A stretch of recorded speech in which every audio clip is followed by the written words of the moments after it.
الحمدللہ وکفی وسلام علی عبادہ الذین اصطفی اما بعد۔ دشمن، دین، بیوی اور اولاد۔ قرآن مجید میں اللہ کا ارشاد ہے، یا ایہا الذین آمنوا ان من ازواجکم و اولادکم عدوا لکم فاحذروہم۔ پارہ نمبر 28 سورہ تغابن، رکوع نمبر 2۔ ترجمہ: اے ایمان والو، بے شک تمہاری بیویوں اور اولادوں میں سے بعض تمہارے دشمن ہیں، ان سے بچتے رہو۔ یہ قاعدہ کلیہ نہیں کہ ہر بیوی اور اولاد دشمن ہوگی، یعنی بیویاں اور اولاد دشمن ہوں گی۔ اس آیت کا مطلب بیان کرنے سے پہلے تمہید کے طور پر ایک حدیث شریف عرض کرنا چاہتا ہوں۔ بخاری شریف کی حدیث ہے، دو نعمتیں ہیں جن میں اکثر انسان نقصان اٹھانے والے ہیں، اور وہ دو نعمتیں ہیں صحت اور فراغت۔ لوگ ان دونوں سے فائدہ نہیں اٹھاتے۔ اللہ تعالیٰ نے صحت دی ہے، مگر وہ صحت کی حالت میں خدا کو یاد نہیں کرتے۔ جب بیمار ہو گئے تو پھر کیا یاد الہی کریں گے؟ فراغت ہے، مگر اس سے فائدہ اٹھا کر یاد الہی نہیں کرتے۔ مصروفیت ہو گئی تو دل چاہے گا تو بھی ذکر الہی نہیں کر سکیں گے۔ مثلا اگر گھر میں کوئی بچہ یا بیوی بیمار ہو گئی، اب دن کو دفتر اور رات کو بیوی کی تیمارداری میں بسر ہونے لگے، یاد الہی کے لیے وقت ہی نہیں ملتا۔ جب گھر میں سب تندرست تھے اس وقت اللہ کو یاد نہ کیا، اب ذرا شوق پیدا ہوا تو کر نہیں سکتے، فرصت ہی نہیں ملتی، درس میں شمولیت کے لیے وقت ہی نہیں ملتا۔ اللہ تعالیٰ نے ویسے ہی خبردار نہیں کیا۔ اگر بارش ہو تو بیوی نماز کے لیے مسجد میں جانے سے روکتی ہے، اگر میاں نہ مانے تو پھر کہتی ہے کہ دیکھنا باہر پھسلن ہوگی، سنبھل کر جائیے گا۔ بیوی اور اولاد دونوں مزلۃ الاقدام ہیں۔ بہت سے مرد ان سے تعلقات کی بنا پر پھسل جاتے ہیں، اکثر اس دلدل میں پھنسے ہوئے ہیں، اور اللہ تعالیٰ کے ارشاد کے مطابق اس سے بچتے نہیں۔ ان کو بیویوں اور اولاد لے ڈوبی۔ مثلا بیوی چاہتی ہے کہ لڑکی مڈل سے میٹرک میں داخل ہو جائے، پھر ایف اے اور بی اے ہو جائے تاکہ کوئی اچھا رشتہ مل جائے۔ وہ خاوند کو کسی نہ کسی طرح راضی کر لیتی ہے، یہ فکر نہیں کہ اس کا ایمان بھی بچ جائے۔ یہی حال لڑکوں کا ہے۔ عورتیں یہ چاہتی ہیں کہ وہ بھی بی اے ہو جائیں، ان کے ایمان کو بچانے کی فکر نہیں کرتی۔ خود لڑکے بھی اعلیٰ تعلیم حاصل کرنا چاہتے ہیں اور تمام اخراجات والد سے وصول کرنا چاہتے ہیں۔ میں آپ سے پوچھتا ہوں کہ کیا اسکولوں اور کالجوں میں دین سکھلایا جاتا ہے؟ پورا دین نہ صحیح، کیا کلمہ ہی پڑھایا جاتا ہے؟ بیوی مشیر ہوتی ہے، مگر اولاد کی محبت کے باعث دونوں گمراہ ہو جاتے ہیں۔ ایک عربی کا مقولہ ہے، ترجمہ: لوگ اپنے بادشاہوں کے راستے پر چلتے ہیں۔ موجودہ نواب بہاولپور کے دادا اور دادی داڑھی رکھتے تھے تو ان کے وزراء کو بھی داڑھیاں تھیں۔ مولوی رحیم بخش مرحوم وزیر تھے، مگر ان کی داڑھی تھی۔ اب نواب کی داڑھی نہیں تو اب ان سب نے داڑھیاں منڈوا دیں۔ عوام حکمران طبقہ کے طور اور اطوار کو اختیار کرتے ہیں۔ جدھر حکمران طبقہ کا رخ ہوتا ہے ادھر ہی قوم کا رخ ہوتا ہے۔ پاکستان بننے سے پہلے جدھر انگریز جا رہا تھا، ہمارا نوجوان بھی ادھر ہی جا رہا تھا۔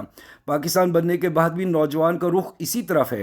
وہ کوٹ پتلون پہنتا تھا، یہ بھی کوٹ پتلون پہنتے ہیں۔ وہ کھڑے ہو کر پیشاب کرتا تھا، یہ بھی کھڑے ہو کر پیشاب کرتے ہیں۔ اس نے داڑھی منڈوانی شروع کی تو یہ بھی منڈوانے لگے۔ کرزن نے مونچھیں صاف کر دی تو انہوں نے بھی منڈوا دیں۔ انگریز نے فیشنیبل بال بنوائے تو ہمارے نوجوان بھی اسی کی تقلید کرنے لگے۔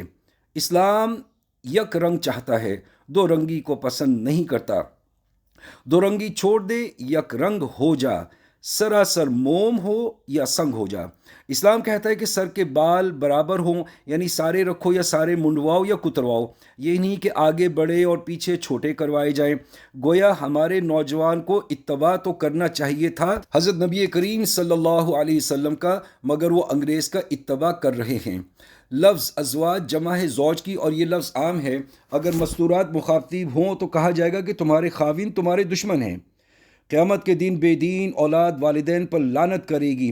وقالوا ربنا انا اطعنا سادتنا وكبراءنا فاضلونا السبيل ربنا آتيهم ضعفين من العذاب والعنهم لعنا كبيرا۔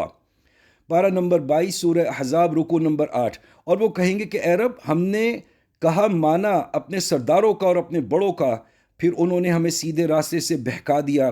اے رب، ہمارے ان کو دگنا عذاب دے اور ان پر بڑی لعنت ڈال۔ وہ بارگاہ الہی میں عرض کریں گے کہ اے اللہ، ہمارے ابا اور اماں پر بڑی لعنت بھیجو، انہوں نے ہمیں اسکول اور کالج کا دروازہ تو دکھلایا مگر مسجد کا دروازہ نہ دکھلایا۔ اولاد کو محض مغربی تعلیم دلانے کا یہ نتیجہ ہوگا، چونکہ اس لیے اللہ نے اس سے پہلے ہی متنبہ ہمیں کر دیا۔ مغربی تعلیم کے باعث علماء کے گھروں میں نماز کا مذاق اڑایا جاتا ہے۔ میں اس تعلیم کا مخالف نہیں بلکہ اس طریقے تعلیم کا مخالف ہوں، اور اس تعلیم کے زہریلے اثرات سے بچانے کے لیے ضروری ہے کہ لڑکوں اور لڑکیوں دونوں کو قرآن کی تعلیم دی جائے۔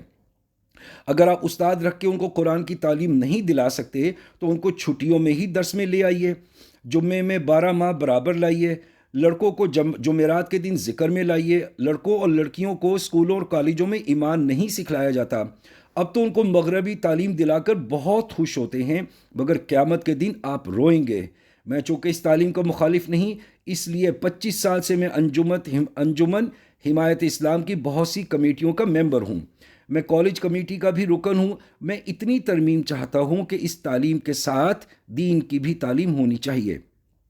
انگریز کے زمانے میں ہمیں شطرنج سیاست پر کھیلنے کے لیے اور ہندو سکھ کے مقابلے میں M A, P H D, barrister, doctor اور انجینئر وغیرہ کی ضرورت تھی۔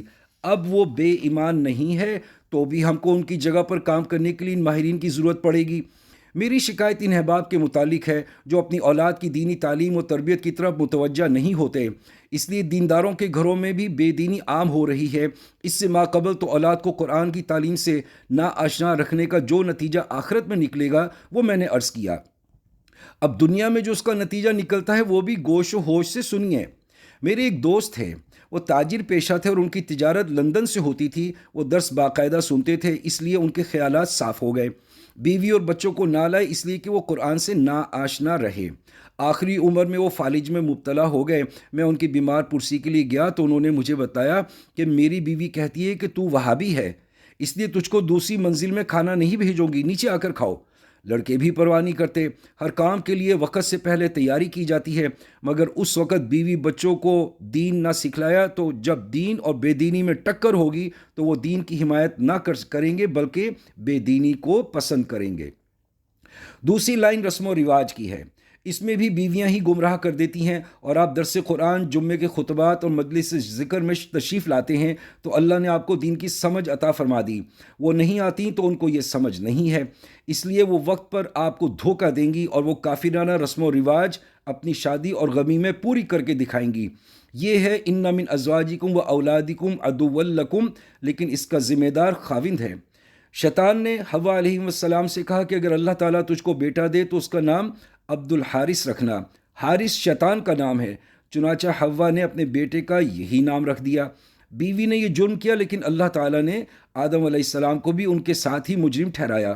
بیوی اگر دین کے معاملے میں بہکانا چاہے تو اس سے دو ٹوک فیصلہ کیجیے اور کہیے کہ مانتی ہے تو مانو ورنہ ابھی طلاق دیتا ہوں۔ انشاءاللہ وہ ایک ہی دھمکی سے سیدھی ہو جائے گی، اور اس سے صاف صاف کہہ دیجیے کہ میں نے تو اللہ اور اس کے رسول صلی اللہ علیہ وسلم کو راضی رکھنا ہے، وہ اگر ناراض ہو گئے تو میرا کہیں ٹھکانہ نہیں۔ تو اگر نہ رہے گی تو نہ صحیح تیری جیسی اور کئی مل جائیں گی۔ خدا کے فضل سے میری دکان چل رہی ہے یا معقول تنخواہ مل رہی ہے، رشتے اور بہت، اس لیے مرد کو ذمہ دار ٹھہرایا ہے۔ یہ آپ کی کمزوری ہے کہ آپ یہ کہہ کر بری و ذمہ ہونا چاہتے تھے کہ مستورات ہی نہیں مانتی۔ اللہ تعالیٰ مجھے اور آپ کو استقامت عطا فرمائے۔